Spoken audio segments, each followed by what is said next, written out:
श्री स्वामी समर्थ. आपण ऐकत आहात नागपंचमीची कहाणी. ऐका नागराजा तुमची कहाणी. आटपाट नगर होतं. तिथं एक ब्राह्मण होता.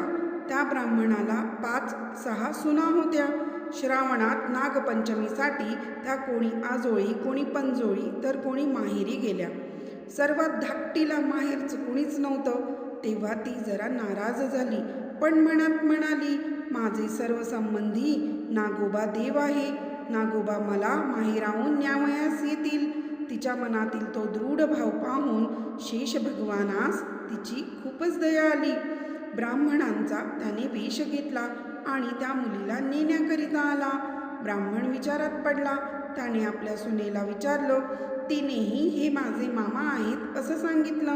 ब्राह्मणानं तिला जाण्यास परवानगी दिली. वेशधारी मामांनी तिला आपल्या वारुळात नेलं आणि सर्व खरी हकीकत सांगितली आणि फणीवर बसवून आपल्या बिळात घेऊन गेला.